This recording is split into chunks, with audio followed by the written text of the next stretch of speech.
സമാധാനപരമായി ഈ കലോത്സവം നടത്തുന്നതിന് വേണ്ടി ഹൈക്കോടതിയും പോലീസും എല്ലാം ഇടപെട്ടുകൊണ്ട് ചില മാർഗനിർദ്ദേശങ്ങളടക്കം മുന്നോട്ട് വച്ചിരുന്നതാണ്. ഹൈക്കോടതി നിർദ്ദേശത്തെ തുടർന്നാണ് അതീവ പോലീസ് സുരക്ഷയിൽ ഇന്ന് കലോത്സവം വീണ്ടും പുനരാരംഭിച്ചത്. പക്ഷെ അതിനിടയിലാണ് ഇപ്പോൾ ഈ കേസിൽ തന്നെ നേരത്തെ ഉണ്ടായ സംഘർഷത്തിൽ ജാമ്യമില്ലാ വകുപ്പ് പ്രകാരം കേസെടുത്ത കേസിൽ ഉൾപ്പെട്ട പ്രതി ഈ ഡി-സോൺ നടക്കുന്ന കലോത്സവ വേദിയിലേക്ക് എത്തിയത്. നേരത്തെ സംഘർഷത്തിൽ ഉൾപ്പെട്ട ആരും തന്നെ ഇവിടെ എത്തരുതെന്ന് പോലീസ് വിദ്യാർത്ഥി സംഘടനാ നേതാക്കളെ എല്ലാവരെയും അറിയിച്ചിരുന്നതാണ്. പക്ഷേ ഇത് ലംഘിച്ചുകൊണ്ടാണ് നേരത്തെ 308 വകുപ്പടക്കം ചുമത്തി കേസെടുത്ത 6-ാം പ്രതി അഷ്റഫ് ഡി-സോൺ നടക്കുന്ന വേദിയിലെത്തിയത്. ഇതോടുകൂടി KSU പ്രവർത്തകർ SFI നേതാവായ അഷ്റഫിനെ തടഞ്ഞു വെക്കുന്നു, പോലീസിന് വിവരം അറിയിക്കുന്നു. മാള CI അടക്കമുള്ളവർ ഇവിടെ എത്തി ഈ പ്രതിയെ കസ്റ്റഡിയിലെടുക്കണമെന്ന് മാള CIയോടക്കം ഈ KSU പ്രവർത്തകർ ആവശ്യപ്പെട്ടെങ്കിലും പോലീസ് ഈ പ്രതിക്ക് രക്ഷപ്പെടുന്നതിന് വേണ്ടിയുള്ള സൗകര്യം ഏർപ്പെടുത്തി കൊടുത്തു എന്നുള്ളതാണ് KSU ഇപ്പോൾ ഉയർത്തുന്ന ആരോപണം. കൂടുതൽ KSU പ്രവർത്തകരെത്തി ഈ പ്രതിയെ തടഞ്ഞു വെക്കാൻ ശ്രമിച്ചതോടുകൂടി പ്രതിക്ക് ഓടി രക്ഷപ്പെടാൻ പോലീസ് അവസരമൊരുക്കി കൊടുത്തു. അങ്ങനെ SFI നേതാവ് അഷ്റഫ് ഓടി രക്ഷപ്പെടുന്നതിന്റെ ദൃശ്യങ്ങളടക്കമാണ് ഇപ്പോൾ 24 പുറത്തുവിട്ടിരിക്കുന്നത്. ഹാഷ്മി, സമാധാനപരമായി കലോത്സവം നടത്തണമെന്നുള്ളത് ഏവരുടെയും ആവശ്യമാണ്. അതിൽ നമ്മളും ഉറച്ചു നിൽക്കുകയാണ്. അങ്ങോട്ട് പോലീസ് നിർദ്ദേശിച്ച ഈ മാനദണ്ഡമെല്ലാം ലംഘിച്ചുകൊണ്ടാണ് SFI നേതാവ് എത്തിയതെന്ന് നിസ്സംശയം പറയാൻ കഴിയും. ജാമ്യമില്ലാ വകുപ്പ് പ്രകാരം കേസെടുത്ത ഒരു പ്രതിയെ അവിടെ നിന്ന് ഓടി രക്ഷപ്പെടാൻ പോലീസ് തന്നെ വഴിയൊരുക്കി കൊടുക്കുക എന്നുള്ളതാണ് ഇപ്പോൾ KSU വലിയ ആരോപണമായി ഉയർത്തുന്നത്. ഇതിൽ കടുത്ത പ്രതിഷേധം KSU ഉയർത്തുകയും ചെയ്യുന്നുണ്ട്. കാശ്മീർ SFI നേതാവ് ഓടി രക്ഷപ്പെടുന്ന ദൃശ്യങ്ങളാണ് പ്രേക്ഷകർ കാണുന്നത്. അതിന്റെ ദൃശ്യങ്ങൾ എന്ന് പറഞ്ഞാൽ ജാമ്യമില്ലാ വകുപ്പ് പ്രകാരം കേസെടുത്ത പ്രതിയാണ്. വീണ്ടും കലോത്സവ വേദിയിലേക്ക് എത്തി. പോലീസ് പിടികൂടാതിരിക്കാനാണെന്ന് തോന്നുന്നു. അവിടുന്ന് ദൂരെ കൂടുകയാണ്.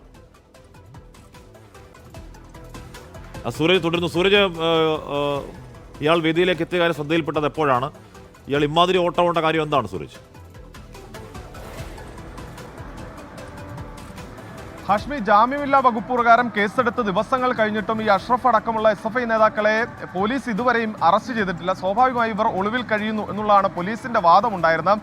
അങ്ങനെ ഒളിവിൽ കഴിയുന്നുവെന്ന് പോലീസ് പറയുന്ന ഒരു പ്രതിയാണ് ഈ കലോത്സവം നടക്കുന്ന വേദിയിൽ DYSP അടക്കമുള്ള പോലീസുകാർ, ഉന്നത പോലീസുകാർ, അതായത് 300-ലധികം പോലീസുകാരാണ് കാശ്മീർ അവിടെ ഉണ്ടായിരുന്നത്. അവിടെ മെറ്റൽ ഡിറ്റക്ടർ അടക്കം ഉപയോഗിച്ചുകൊണ്ട് പോലീസ് പരിശോധന നടത്തിയാണ് ഒരാളെ ഈ കോളേജ് ക്യാമ്പസിനകത്തേക്ക് പോലും പ്രവേശിപ്പിച്ചിരുന്നത്.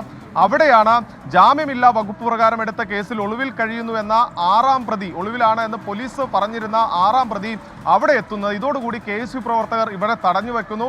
സ്പെഷ്യൽ ബ്രാഞ്ച് ഉദ്യോഗസ്ഥരെ ആദ്യം വിവരം അറിയിക്കുന്നു. ഇങ്ങനെ ഒരു പ്രതി, അത് 308-ആണ് വകുപ്പ് എന്ന് ഓർക്കണം, അത് തുടങ്ങി അങ്ങനെ നിരവധി വകുപ്പുകളുണ്ട്. ആ പ്രതി ഇവിടെ എത്തിയിരിക്കുന്നു, ഇവരെ അറസ്റ്റ് ചെയ്യണം എന്ന് KSU ആവശ്യപ്പെടുന്നു. നേരത്തെ ഈ സംഘർഷവുമായി ബന്ധപ്പെട്ടുകൊണ്ട് KSUവിന്റെ ജില്ലാ പ്രസിഡന്റ് അടക്കം ജയിലിൽ കഴിയുകയുമുണ്ട്. സ്വാഭാവികമായും അവർക്ക് ഇതിലൊരു വികാരമുണ്ട്. ഏകപക്ഷീയമായി പോലീസ് പെരുമാറുന്നു, തങ്ങളെ മാത്രം തടവിലാക്കി എന്നൊരു വികാരമുണ്ട്. അത്തരമൊരു വികാരം ആളിക്കത്തുന്ന തരത്തിൽ, അതായത് കഴിഞ്ഞ ദിവസം DIG ഓഫീസിലേക്കടക്കം KSU മാർച്ച് നടത്തിയതാണ്. അതിന് പിന്നാലെ ഒരു പ്രതി അതീവ സുരക്ഷിതമായി പോലീസ് വലയത്തിലുള്ള കലോത്സവ വേദിയിലേക്ക് എത്തുന്നു. അവിടെ വെച്ചാണ് KSU പ്രവർത്തകർ ഈ പ്രതിയെ തടഞ്ഞു നിർത്തി പോലീസിനോട് കസ്റ്റഡിയിൽ എടുക്കണം എന്ന് ആവശ്യപ്പെടുന്നത്. പക്ഷേ പോലീസ് അവിടെ കസ്റ്റഡിയിൽ എടുത്തില്ല എന്ന് മാത്രമല്ല, ഈ പ്രതിയെ ഓടി രക്ഷപ്പെടുന്നതിന് വേണ്ടിയുള്ള സൗകര്യം ചെയ്തു കൊടുത്തു എന്നുള്ളതാണ്. ഈ SFI നേതാവ് ചെരുപ്പൊക്കെ ഊരിയിട്ട് അവിടെ നിന്ന് ഓടി രക്ഷപ്പെടുകയാണ്. അതായത് പോലീസ് കസ്റ്റഡിയിൽ എടുക്കുകയാണെങ്കിൽ സ്വാഭാവികമായും ജാമ്യമില്ലാ വകുപ്പ് പ്രകാരമാണ് കേസെടുത്തിരിക്കുന്നത്. നേരത്തെ തന്നെ റിമാൻഡിൽ പോകേണ്ടി വരും. അതുകൊണ്ട് തന്നെ SFI നേതാവ് അവിടെ നിന്ന് ഓടി രക്ഷപ്പെട്ടു. SFI നേതാവ് ഓടി രക്ഷപ്പെടുന്നതും കണ്ട് പോലീസുകാരും അവിടെ നിൽക്കുകയായിരുന്നു എന്നുള്ളതാണ് KSU ഇപ്പോൾ ഉയർത്തുന്ന ആരോപണം. ഹാഷ്മി, ഓക്കെ, സൂരജ് സജിയാണ് ആ വാർത്തകൾ നൽകിയത്. ഈ നേതാവ് ഒളിവിലായിരുന്നു, ഒളിവിൽ നിന്ന് അങ്ങോട്ടേക്ക് എത്തി. അപ്പോൾ പോലീസിന്റെ കണ്ണിൽപ്പെട്ടവരും വീണ്ടും ഒളിവിലേക്ക് പോവുകയും ചെയ്തു.